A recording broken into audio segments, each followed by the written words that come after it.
107.5 WBLS, your number one source for R&B.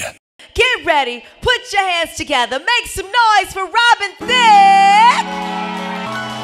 Ooh, so sexy. Hey, Robin.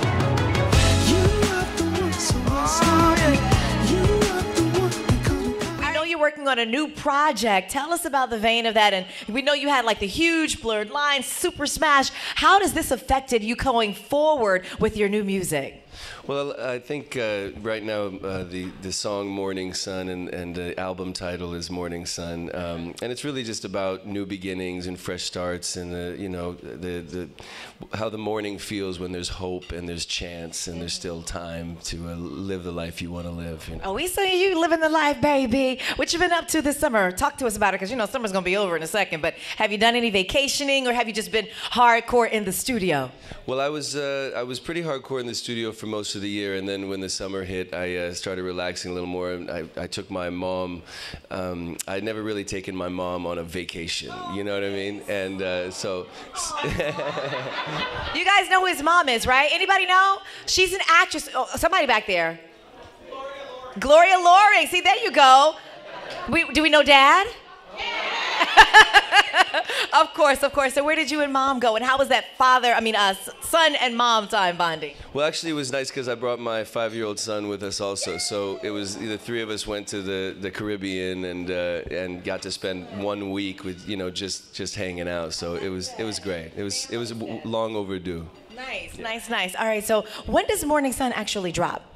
Well, the album is not going to come out until the spring because I really wanted to take my time this time. You know, I've always kind of once when we put out a single, just put the album out right away because I'm writing so much. But this time, I felt like my life has changed a lot, and I really want to take my time to know who I am, what I want to say, and where I'm at before I make any rash decisions. You know. And who are you now, Robin?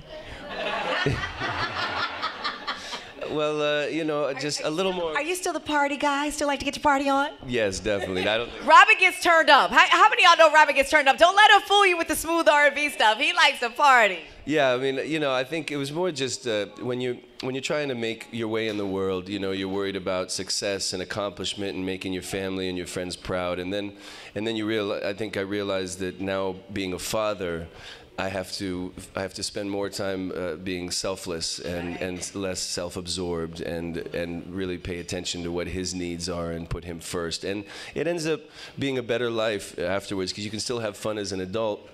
But if your children are your priority, then you tend to do things the right way, Yeah. All right, so question. I know a lot of folks are expanding their brand and doing different things and stuff. You're always so fly when we see you. Have you ever thought about doing some kind of clothing line or anything, or a partnership? Yes, I actually have an announcement coming out in a few weeks about something. I can't. Look at this. Can we get an exclusive? I can't. Yeah, I can't say it. We just signed the contract, so I got to let them make the announcement. But that's one thing that's happening, and then I have 2 other things that I'm working on. But for the New Year's, some opportunities that I'm excited about. Yeah. Will we be seeing you on TV again? How many of y'all enjoyed him when he was doing Real Hollywood, Husbands of Hollywood? Crazy, right? Will we be seeing you on any reality TV, on any scripted TV or movies? Definitely not real reality TV. The Real Husbands of Hollywood is like fake reality. It's scripted. It's not. There's nothing real about it.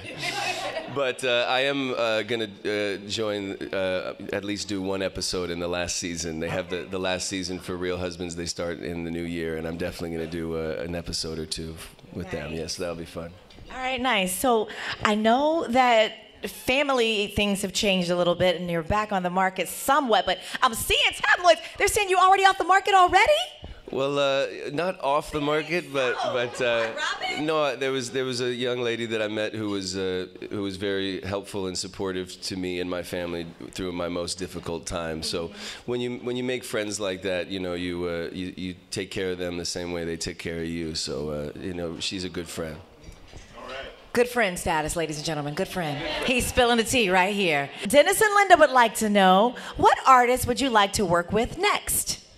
You know, I've been very excited by what the Weeknd has been doing, and he's such a great singer. I had no idea what a talented songwriter and singer he was until recently, and I've been really inspired by him. I'd love to do something with him. I met him a couple years ago, but didn't know the wealth of talent that guy had. Yeah, so. He's taking off. Yeah. All right, somebody says, this is Jan Reese from Westchester, Yonkers. Hey, Jan. Jan's getting her grub on. She's like, oh my God, my question's about to get asked. Here we go. You had to call. Right, don't choke. Yeah, you had to call on her with a full mouth, you know, poor thing. She's like, wait, give me a minute. All right, here we go. She says, my favorite song is I Need Love. What is behind that song, or the motivation for the writing process behind that song? Well, when I wrote that song, the relationship that I was in, we were both very busy in our careers and in our responsibilities, and there didn't seem to be enough time for loving. So the idea was, put your bags down, stop running around so fast, and let's make sure we leave some time for loving around here. Okay, all right. And let's get one more real quick before we jump into the back together. Jessica from Queens. Hey, Jessica. All right, Jessica says, Tyrese posted a picture and a possible mention of a collaboration. Can we make that happen?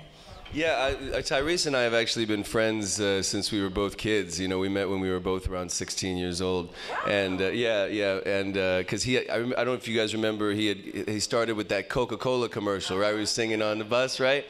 And he was managed, I think, by the same management company that I was when I was 16. So we made friends back then, and he's just such a stand-up guy, a great guy, and a great singer too. So we haven't found the song yet, but we're always not a bad idea. Not a bad idea. Management. Where's the management? But yeah, that we would hope to do something soon. Yeah, good idea. Cool. All right, so let's go ahead and check out Back Together. This is the one you performed this morning on Good Morning America. How did you team up with Nicki Minaj? Well, actually, you know, this is a cute story. Years ago, do you guys remember the song I had, Sex Therapy? Remember Sex Therapy? Yeah. Well, that album, I was doing a listening session with a few friends, and Jay-Z happened to be there, and I played the song "Shaking It for Daddy," and Jay-Z was the one who said, you know, you should get this new girl, Nicki Minaj, to be on that song. And I had never heard of Nicki; she hadn't really blown up yet. And I checked her out on the internet, and I was like, wow, she's amazing. And so I got her on that record, "Shaking It for Daddy." This was, you know, 6-7 years ago, and so now she's a global superstar phenomenon. And when I had this record Back Together that we did this morning, I felt like it just needed a little more spice. It just wasn't quite spicy enough. So, you know, we had to bring that Nicki Minaj spice to take it over the top. Nice. All right, Alicia wants to know, Robin, when did you fall in love with R&B? You know, it's more of for me, it's more soul music and soul singers and gospel singers. When I was young, I was always attracted to big, strong, powerful, soulful voices, you know, so I got into Take 6 and Commissioned and John P. Key and the Clark Sisters and stuff. Yeah, it started with Stevie Wonder and you know, Al Green, Marvin Gaye, and people like that, and then I got into gospel, and then that's when I remember when I was trying to get a record deal when I was like 14 years old, I would sing commission songs to try to get a record deal. Then I sang Jodeci to try to get a record deal. So I don't know, I was just always attracted to the vocalists more than anything. Excuse me. No, you okay? All right, cool. Do you want some water? Somebody was like, do you want some water? Don't let him choke, Deja. Don't let him choke. I don't know the Heimlich. I'm sorry. All right, but yo, we're going to wrap it up real quick with Robin Thicke. We can look for Morning Sun, the album, which is her 6th album. 8th. Good grief. Time just flies, man. Seriously. All right, so this will be out sometime in next year. Yeah, in the spring, yeah. Okay, will we be able to see you on tour or any performances by the end of the year? What's going on with you? We're just planning all that right now. I think through the end of the year, I'll be doing lots of radio shows and stuff like that. And then we're hopefully planning a tour with somebody like Tyrese or Trey Songz or another good artist that we can maybe do a joint tour in the new year. Sounds good. And give us your social media real quick so we can stalk you. I think it's just my name at something. At Robin Thicke. Robin Thicke at something. Ladies and gentlemen, put your hands together. Uh-oh, this is our joint.